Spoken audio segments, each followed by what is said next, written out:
Okay, better. What we have studied yesterday.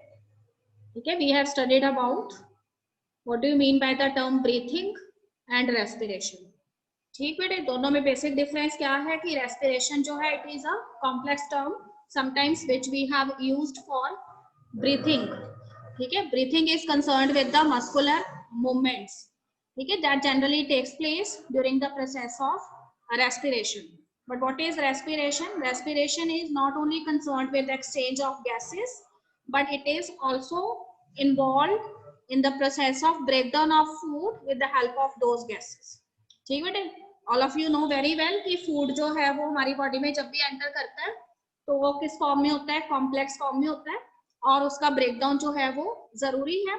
और उसके breakdown के लिए वो कहता है कि there is some sort of chemical reaction that is happening in your body, and that chemical reaction it takes place generally in the presence of oxygen. Oxygen की presence में होती है वो रिएक्शन. तो ऑक्सीजन जो है वो आपकी बॉडी में कैसे एंटर करती है, by the process of respiration. ठीक है बेटे, तो समटाइम्स हम ब्रीथिंग टर्म इसलिए यूज कर देते हैं बिकॉज रेस्पिरेशन का जो प्रोसेस है उसमें कुछ मसल्स जो है उनका मूवमेंट भी रिक्वायर्ड होता है इस एक्सचेंज ऑफ गैसेस के दौरान. ओके, तो this is given in the introduction. देखो सिंपली उसने वन लाइन में डिफाइन किया है the process of exchange of oxygen from the atmosphere with carbon dioxide produced by the cell is called breathing. साथ ही लिख दिया commonly known as respiration, but respiration is a broad term sometime used for breathing because it is also concerned with the breakdown of the food material in the presence of this oxygen which enters in your body. Okay students, उसके बाद आपको थोड़ा सा brief idea दिया था about the type of respiratory organs that are present in the living organisms. तो उसमें आपको बताया था the primitive type of living organisms such as sponges, coelenterates, flatworms. उनके अंदर exchange of gases कैसे होता है, तो by the simple method of diffusion.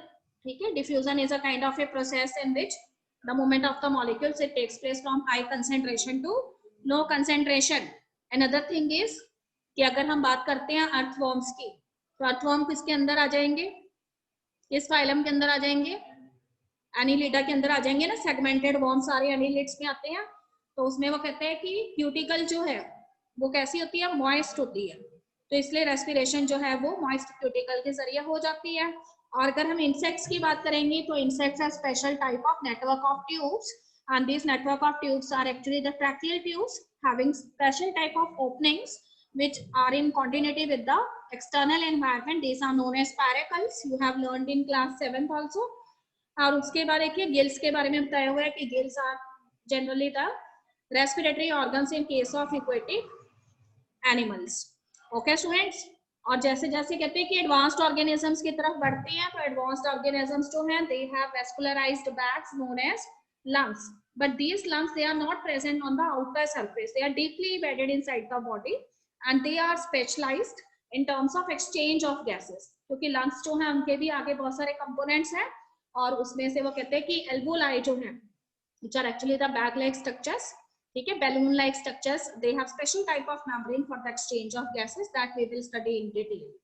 Okay students, उसके बाद देखो vertebrates में, fishes में, ठीक है, तो मोस्टली वो कहता है कि कुछ वर्टिब्रेट्स फिशेस वगैरह जो है इनके अंदर गिल्स हमें नजर आते हैं. पर अगर थोड़ा सा और आगे बढ़ेंगे एडवांस क्लासेस की तरफ तो रेप्टाइल्स में, बर्ड्स में और मैमल्स के अंदर हमें क्या नजर आते हैं, लंग्स नजर आते हैं. और अगर हम एम्फीबियंस की बात करें तो they are adapted for both type of conditions, aquatic as well as terrestrial. So both type of respiratory organs they are found. ठीक, आपको पता है कि अगर हम फ्रॉग की बात करते हैं तो ये माना जाता है कि सम फ्रॉग्स जो है उसकी जो टैडपॉल स्टेज है वो ये शो करती है कि they are the living organisms that emerge from the fishes. तो इसलिए वो कहते हैं कि उसी में अभी भी वो रिप्रोडक्शन के दौरान जो है उनको कहाँ जाना पड़ता है, वाटर में. तो इसलिए उसमें रेस्पिरेशन दोनों तरह की है, respiration with the help of their skin also and respiration with the help of lungs also. If respiration takes place with the skin तो उसे हम कुटेनियस रेस्पिरेशन कहेंगे, and if respiration it takes place with lungs then it is known as pulmonary respiration. Okay बेटे, अब हम main topic पे आ गए, human respiratory system. ठीक है, you have learn so many times about the human respiratory system. तो in the human respiratory system, ठीक है, so many component cells are present and वो कहाँ से स्टार्ट होता है, तो कहते हैं कि ह्यूमन रेस्पिरेटरी सिस्टम जो है उसके फर्स्ट कंपोनेंट में जो कि वो पार्ट बॉडी का जो कि एक्सटर्नल एनवायरनमेंट के डायरेक्ट कांटेक्ट में आता है, दैट इज योर नॉस्ट्रल्स. ठीक है, your nostrils they are present above your upper lips. And how many nostrils are present? One pair of nostrils are present. Okay students, nostrils की जो opening है उसको क्या बोला गया? नेसल कैविटीज बोला गया. तो नेसल कैविटीज जो है वो फिर आगे जाके नेसल पैसेजेस जो है उनको आगे ज्वाइन करती है. तो देखो नेसल चैम्बर्स जो है उनकी ओपनिंग किसके अंदर है? फेरेंक्स के अंदर है. ठीक बेटे, फेरेंक्स को एक और नेम से भी जानते थे हम लोअर क्लासेस में.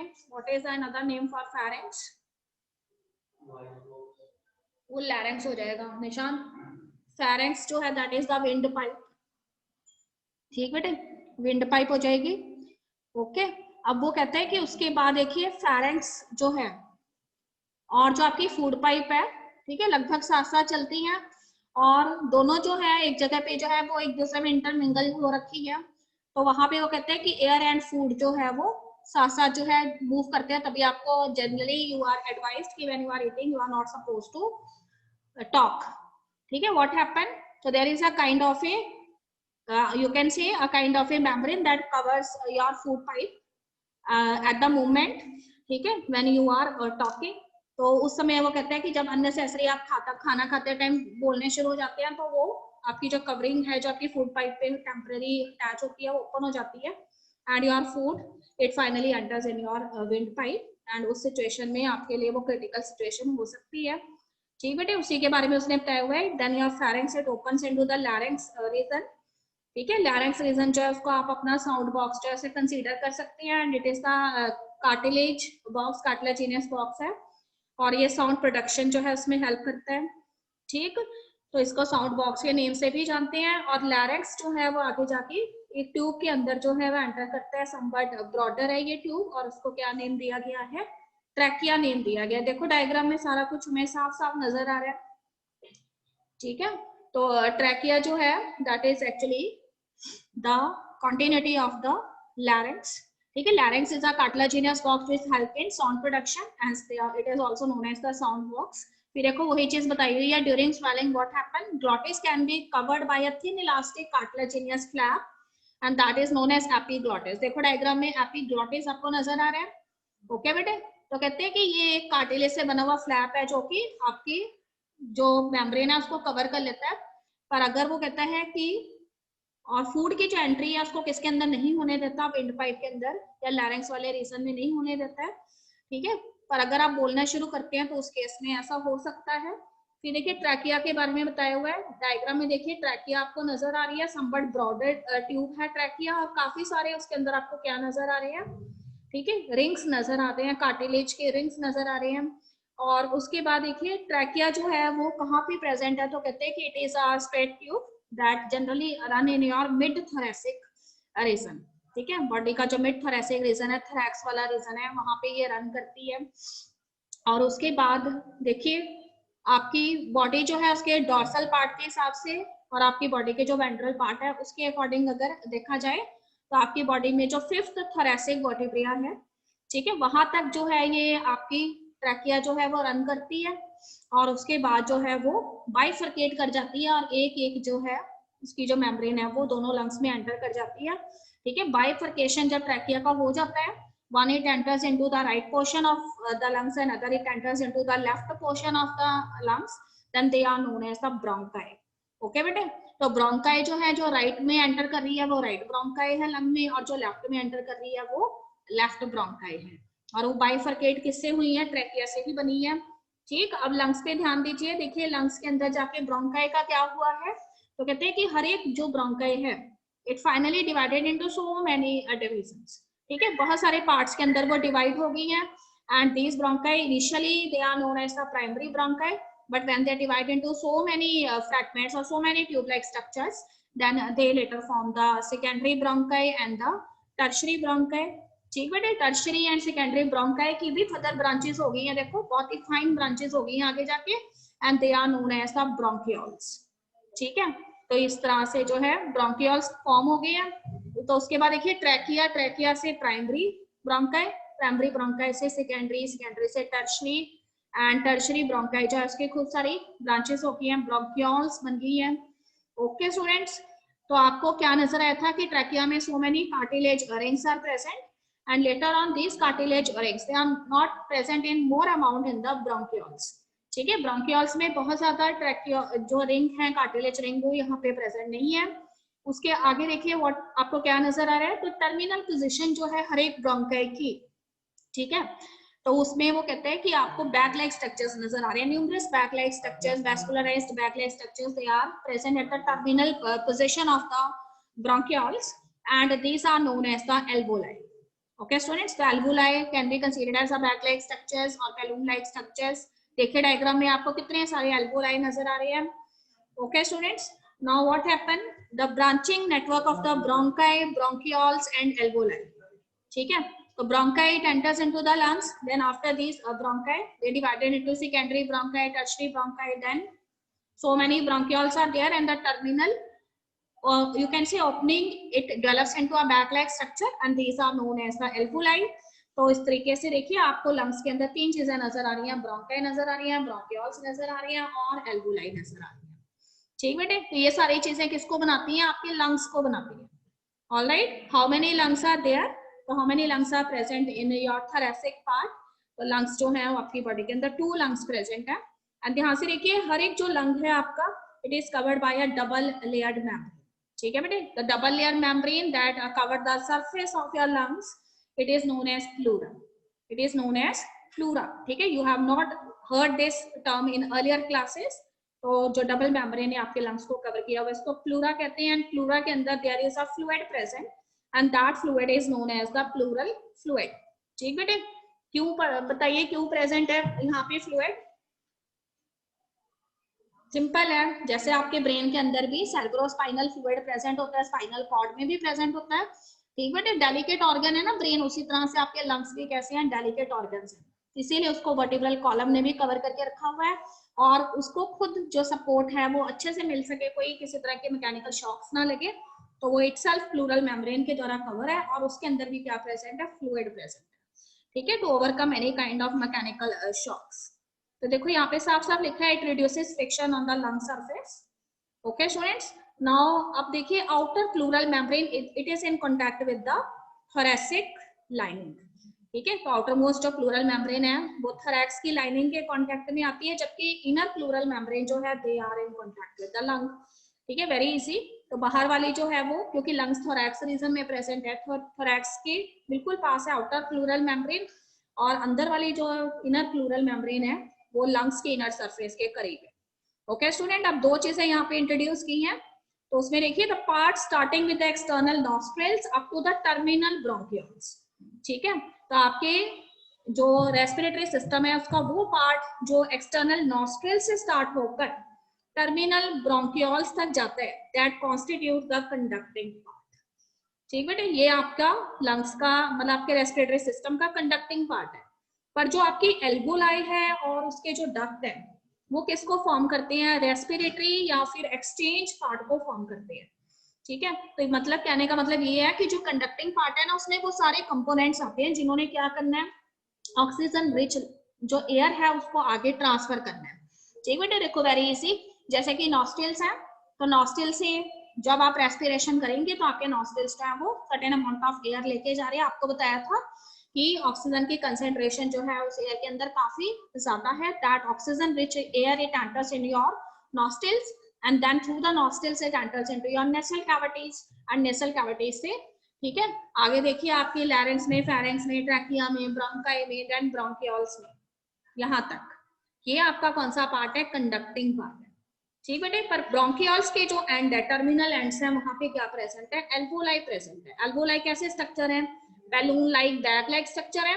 तो देखो अगर वो बैलून या बैग लाइक स्ट्रक्चर है दिस मींस कि उसके अंदर एक कैविटी है. ठीक बेटे, तो उसके अंदर एक कैविटी और उसकी अपनी एक मेम्ब्रेन भी है. तो एल्वुलाई की जो मेम्ब्रेन होती है ना वो बहुत ही थिन और डेलिकेट मेम्ब्रेन होती है. ठीक है, इतना पतला क्यों है वो एल्वुलाई की मेम्ब्रेन, इतनी थिन क्यों है, तो उसका बिल्कुल इजी सा जवाब है कि this alveoli is surrounded by so many blood vessels and these blood vessels, ठीक है, which carries the blood, they also have certain another type of gas, ठीक, because this blood actually it comes from the cells and the tissues. ठीक बेटे, तो sales और tissues में से आने वाला ब्लड जो है सभी बच्चों को मालूम है कैसा ब्लड होगा, हमेशा डीऑक्सीजनेटेड ब्लड होगा। और जो ऑक्सीजन रिच ब्लड होगा, ठीक बेटे, जो आपके लंग्स को सप्लाई कर रहा है, ठीक है, लंग्स जो है वो आपके कैसे हैं, ऑक्सीजन में रिच होते हैं ना, तो लंग्स के पास भी तो ब्लड पहुंचता है। हार्ट में से याद आ रहा है, हार्ट ब्लड लंग्स के पास कौन कौन लेकर आता है हार्ट में से ब्लड? यस, ठीक बेटे। तो पल्मोनरी आर्टरी जो है वो क्यों लेके आती है ब्लड? क्योंकि उस ब्लड को प्यूरिफाई करना होता है, उसमें ऑक्सीजन जो है वो ऐड करनी होती है। तो ये ऑक्सीजन कहाँ पे आके स्टोर हो रखी है? लंग की एल्वोलाई के अंदर स्टोर हो रखी है, ठीक। तो ये एल्वोलाई जो है, उसकी जो सरफेस है, जिसकी जो मेम्ब्रेन है, उसको आप बहुत ही थिन और डेलिकेट मेम्ब्रेन के रूप में जानते हैं।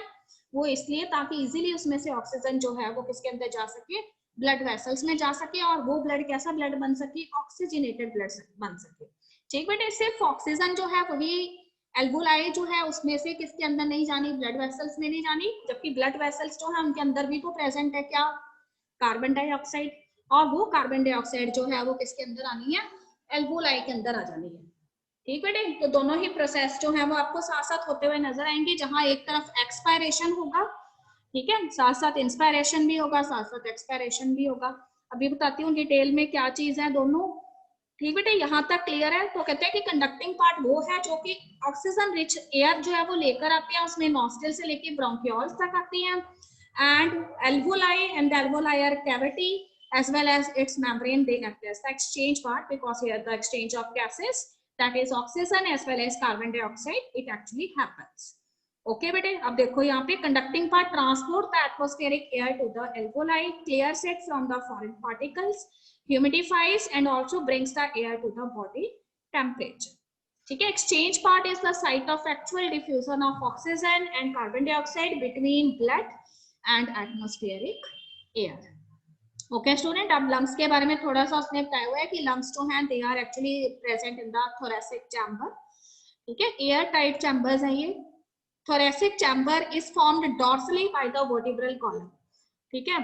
तो बैक पोर्शन जो है आपकी बॉडी का वो आपका डॉर्सल पोर्शन होता है, और जहां फ्रंट से जो आपकी बॉडी का पोर्शन है वो आपका कौन सा पोर्शन है, वेंट्रल पोर्शन है, ठीक है। फिर से सुनेंगे, thoracic chamber is formed dorsally by the vertebral column and ventrally by the sternum, ठीक बेटे। पीछे की तरफ क्या प्रेजेंट है, आपके स्पाइनल कॉर्ड प्रेजेंट है, और हर एक जो स्पाइनल कॉर्ड है उसमें प्लग्स प्रेजेंट है, और उसके साथ आपके क्या अटैच हो रखे हैं, वर्टिब्रिया अटैच हो रखी है, ठीक। तो यहाँ जैसे आपके पीछे स्पाइनल कॉर्ड है, तो पीछे से दोनों तरफ से ऐसे वर्टिब्रे आगे की तरफ आ रहे हैं, ठीक बेटे। तो उसमें आपको बताया था, अगर आप यहाँ पे अपने टच करके देखेंगे यहाँ पर चेस्ट पे, तो आपको हार्ड सा एक बोन लाइक स्ट्रक्चर यहाँ पे नजर आता है। अगर आप अपने चेस्ट जस्ट को दबाते हैं तो वो बोन कौन सी है, आपकी स्टर्नम बोन है, ठीक। तो वेंट्रल पोर्शन की तरफ आपके क्या प्रेजेंट है, आपकी स्टर्नम बोन प्रेजेंट है, जैसे आप चेस्ट बोन के नेम से भी जानते हैं, और पीछे की तरफ आपके क्या प्रेजेंट है, वर्टिब्रल कॉलम प्रेजेंट है, ठीक बेटे। अब वो कहते हैं कि यहाँ आपके अगर लंग्स हैं, तो यहाँ तो देखो आगे की तरफ स्टर्नम होगी, पीछे की तरफ क्या हो गया, वर्टिब्रल कॉलम। अब ये वाला जो पोर्शन है इस साइड वाला और इस साइड वाला, ये आपका कौन सा रीजन है, लेटरल रीजन है। तो यहाँ पे लंग्स को सपोर्ट करने के लिए क्या प्रेजेंट है, रिब्स प्रेजेंट, ठीक बेटे। तो सारी तरफ से जो आपके लंग्स है ना, उनके लिए सपोर्टिव ऑर्गन्स यहाँ पे, तो सपोर्टिव मसल्स जो है वो प्रेजेंट है।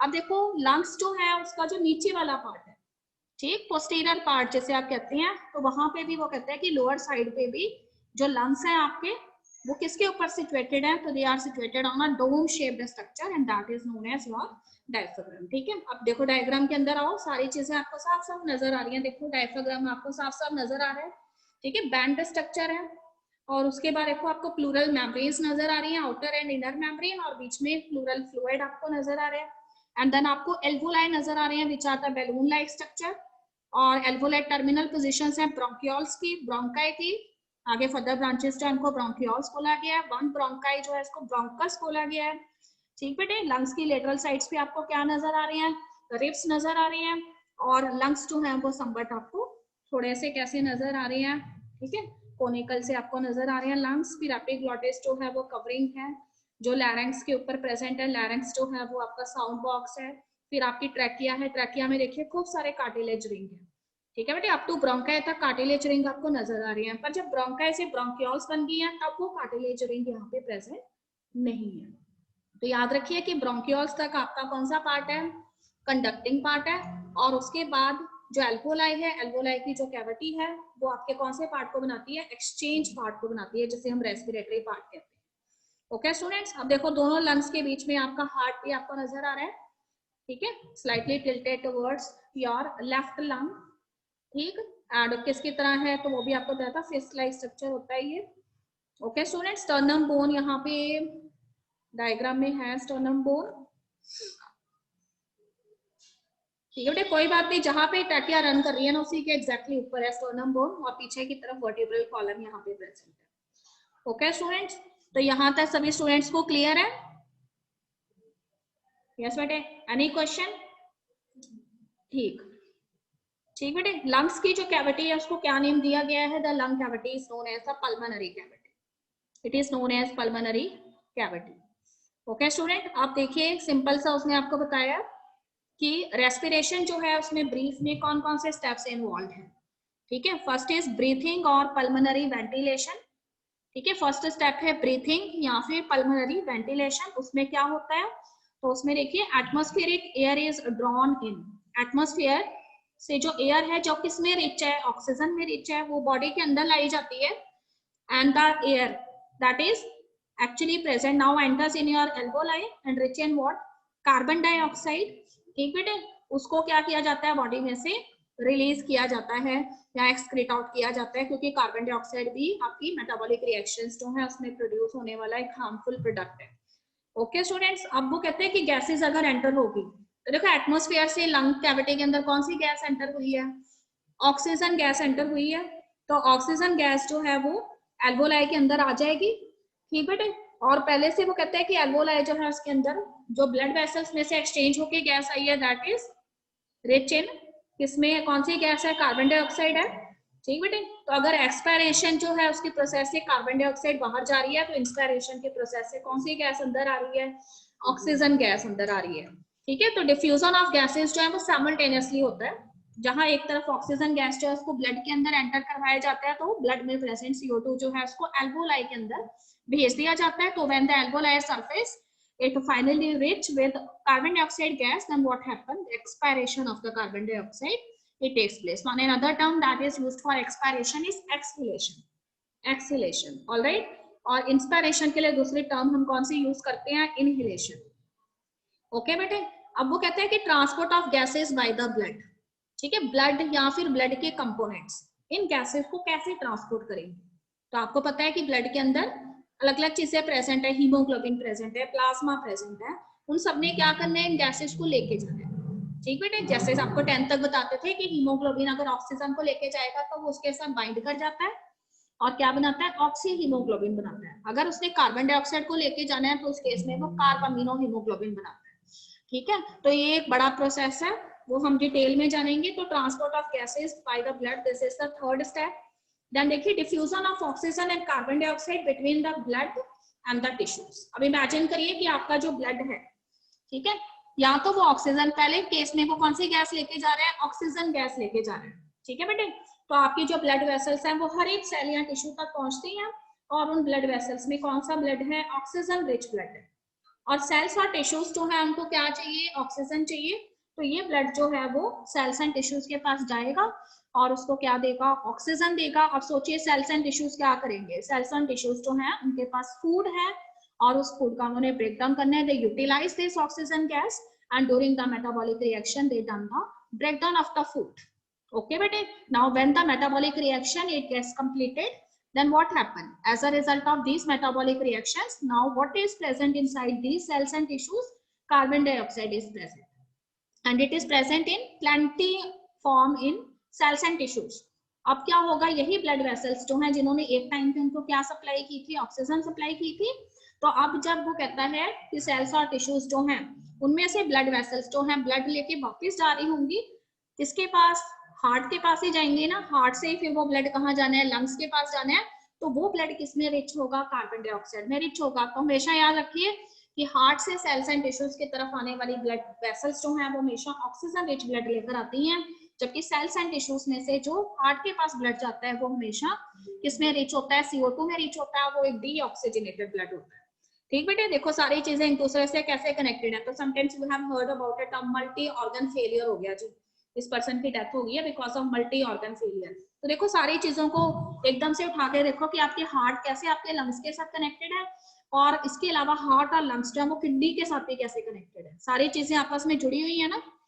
तो कई बार जब हम अपनी हेल्थ जो है उसका प्रॉपर केयर नहीं करते हैं, ठीक है, तो उस केस में कुछ लोग जो है वो मल्टी ऑर्गन फेलियर की वजह से सरवाइव नहीं कर पाते हैं। तो इस तरह से होती हैं वो सारी चीजें।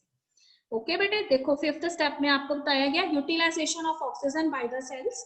सेल्स जो है ऑक्सीजन को यूज कर रहे हैं कौन से प्रोसेस के लिए, for the catabolic reactions. Catabolic reactions means they have to break something. What they have to break, they have to break the complex food molecules into the simplest one.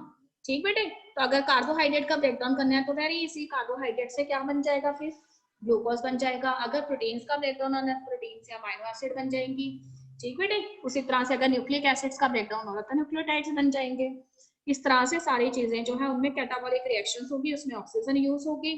और अगर वो कहता है कि उसके बाद जब वो मेटाबॉलिक रिएक्शन कंप्लीट हो जाएगी तो फिर कौन सी गैस रिलीज होगी, कार्बन डाइऑक्साइड, उसे ब्लड वेसल्स लेके जाएंगी। और फिर वो ब्लड वेसल्स जो हैं वो कैसा ब्लड लेके जा रही होंगी, डीऑक्सीजनेटेड। और डीऑक्सीजनेटेड ब्लड जो है उसको हार्ट फिर लंग्स के पास भेजेगा, क्या होने के लिए, ऑक्सीजनेट होने के लिए। ओके बेटे, अब देखो कहते हैं कि सारी चीजें होती कैसे है वो अब आपको बताने जा रहे हैं। तो मैकेनिज्म ऑफ ब्रीथिंग के अंदर we have two step, one is inspiration and other is expiration. As the name itself indicate, inspiration means you have inhaled something. What you have to inhale? ठीक है, क्या आप सांस लेते हैं के दौरान क्या लेके जा रहे हैं, एयर लेके जा रहे हैं। और एयर जो है वो किसमें रिच है, ऑक्सीजन में रिच है।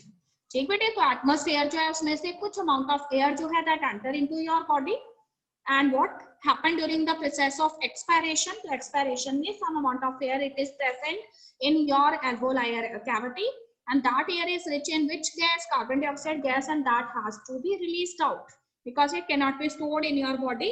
Okay bete, अब देखिए the movement of air into and out of the lungs is carried out by creating a pressure gradient between the lungs and the atmosphere. ठीक है, ऐसे तो है नहीं कि अपने आप ही एयर जो है वो आपके लंग्स में चले जाएगी। आपके लंग्स जो है और एटमॉस्फेयर का जो एटमॉस्फेयर है उसमें प्रेजेंट एयर जो है ना उसके बीच में वो कहते हैं कि एक प्रेशर डिफरेंस डेवलप हो जाता है, तभी वो चीज आपके लंग्स के अंदर क्या करती है, एंटर करती है। ठीक है, आप ध्यान से सुनेंगे सभी स्टूडेंट। इंस्पायरेशन के दौरान क्या होता है, तो inspiration can occur if the pressure with in the lungs which is known as intrapulmonary pressure is less than the atmospheric pressure. ठीक है बेटे, प्रेशर डिफरेंस की वजह से कोई चीज जो है वो किस जगह की तरफ मूव करेगी जहां पे प्रेशर जो है वो कम है। यही रूल है ना नेचर का, जहां प्रेशर ज्यादा होता है वहां से लेस प्रेशर की तरफ चीज मूव करती है। तो देखो एयर जो ऑक्सीजन में रिच है उसका प्रेशर जो है वो कहाँ पे ज्यादा है, एटमॉस्फेयर में ज्यादा है। और आपकी जो लंग कैविटी है उसके अंदर क्या है, कम है। तो इसलिए वो कहते हैं कि आपके जो लंग्स हैं उसमें जो इंट्रापल्मोनरी प्रेशर है वो एटमॉस्फेरिक प्रेशर जो है उसके कंपैरिजन में लेस है। तो उसकी वजह से क्या होता है, there is a negative pressure in the lungs with respect to the atmospheric pressure. तो एज अ रिजल्ट जो एयर है एटमॉस्फेयर में से वो रश होकर आपके लंग्स के अंदर आ जाती है। ठीक है बेटे, अब ये भी आपको बताएंगे कि लंग्स के अंदर नेगेटिव प्रेशर कैसे डेवलप हुआ। और उससे पहले देखो उसने एक्सपायरेशन के बारे में बताया। एक्सपायरेशन बिल्कुल इसके अपोजिट होगा। तो जहां पे वो कहता है कि इंस्पायरेशन के दौरान क्या हुआ था, आपके लंग्स की जो कैविटीज थी उसमें प्रेशर लेस था और एटमॉस्फेयर के अंदर एयर का प्रेशर क्या था, ज्यादा था। तो एयर रश करके आपके लंग्स में एंटर हुई थी ना। अब वो कहता है कि ऐसी एयर जो कार्बन डाइऑक्साइड में रिच है उसका प्रेशर जो है वो किसके अंदर ज्यादा होगा, आपके लंग्स के अंदर ज्यादा होगा as compare to the atmosphere.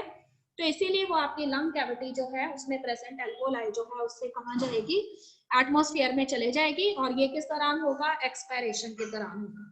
ठीक है बेटे, ये स्मॉल पिक्चर है इसकी, अब पूरी बात बता रहे हैं आपको। तो उसमें आपको उसने सबसे पहले बताया है, देखो expiration it takes place when the intrapulmonary pressure is higher than the atmospheric pressure.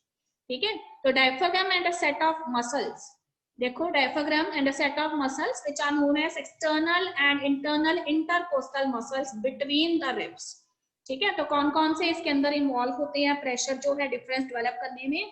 तो एक तो वो कहते हैं कि आपके लंग्स जो है जिस मसल्स के ऊपर रेस्ट कर रहे हैं जैसे आप डायफ्रागम कहते हैं, और इसके अलावा आपकी जो रिब्स हैं जो आपके लंग्स की लेटरल साइड्स पे प्रेजेंट हैं, रिब मसल्स जिन्हें हम कहते हैं, ठीक है, उनके बीच में जो खाली जगह है वहां पे क्या है, इंटरनल और एक्सटर्नल इंटरकोस्टल मसल्स प्रेजेंट है।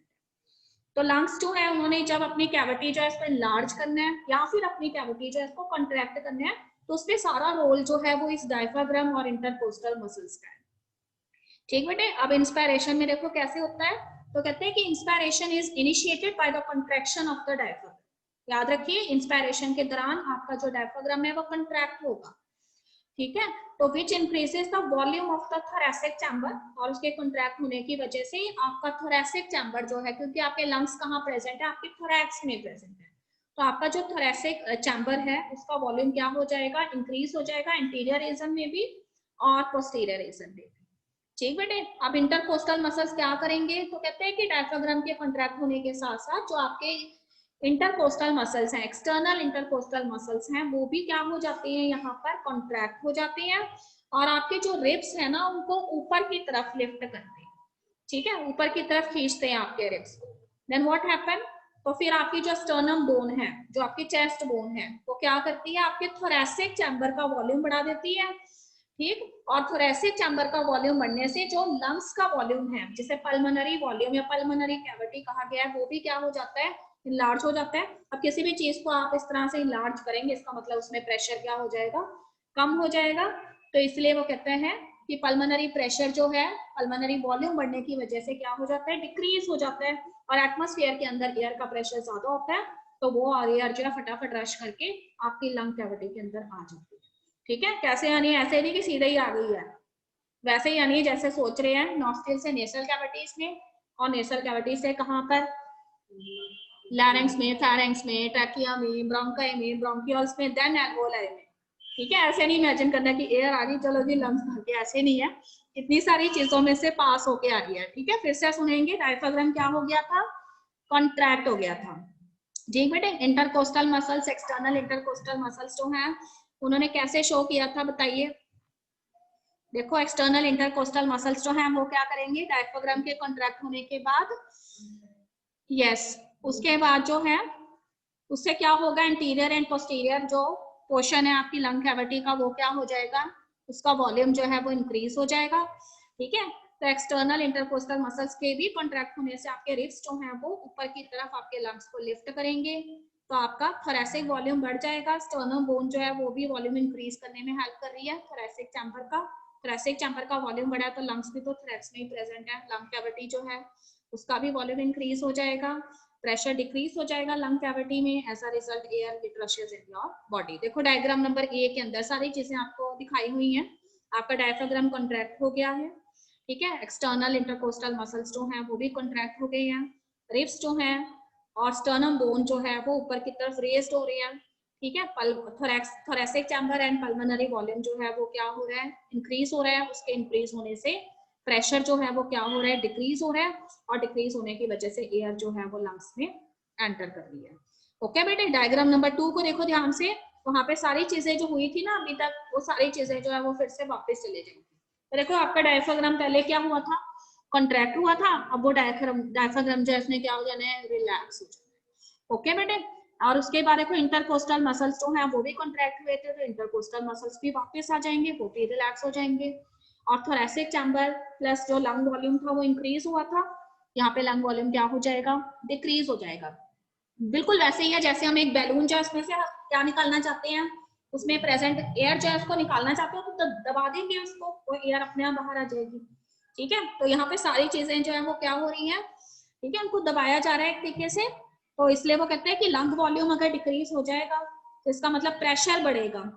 ठीक है, तो प्रेशर बढ़ेगा तो इसका मतलब एल्वोलाई के अंदर कौन सी एयर थी, एल्वोलाई के अंदर अब और कार्बन डाइऑक्साइड रिच एयर है, तो प्रेशर बढ़ने की वजह से एटमॉस्फेरिक प्रेशर के कंपैरिजन में जब हम अपनी लंग वॉल्यूम जो है उसका प्रेशर देखेंगे तो वो उसके कंपैरिजन में ज्यादा होगा, तो इसलिए फिर आपके एल्कोलाई में प्रेजेंट जो air which is rich in what, carbon dioxide, वो आपकी बॉडी में से बाहर चले जाएगी।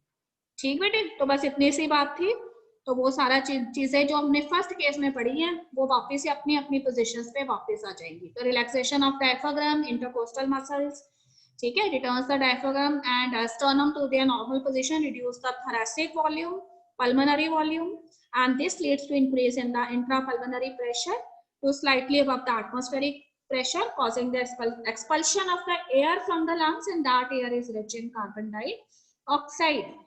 ओके बेटे, अब देखो एक बहुत ही इंपॉर्टेंट लाइन लिखी है, we have the ability to increase the strength of inspiration and expiration with the help of additional muscles in the abdomen. ठीक है, तो एक हेल्दी ह्यूमन जो है उसमें वो कहते हैं कि ब्रीथिंग के बारे में अगर हम बात करें तो on an average a healthy human it breathes 12 to 16 times per minute. ठीक बेटे, देखो एक नॉर्मल बंदा है, तुम काफी टाइम से रन नहीं कर रहे, ठीक है, और पीटी टीचर जो है वो आपको एकदम से कह देते हैं, यस पीटी टीचर जो है वो आपको एकदम से कहते हैं कि काफी दिनों के बाद आपको गेम्स पीरियड में रन करने के लिए बोल दिया जाता है, तो आप देखेंगे आपका जो ब्रीथिंग रेट है ना वो बिल्कुल आप कंट्रोल नहीं कर पाते हैं। पर एक ऐसा पर्सन जो हर रोज जो है वो रनिंग करता है, एक प्लेयर है, एक एथलीट है,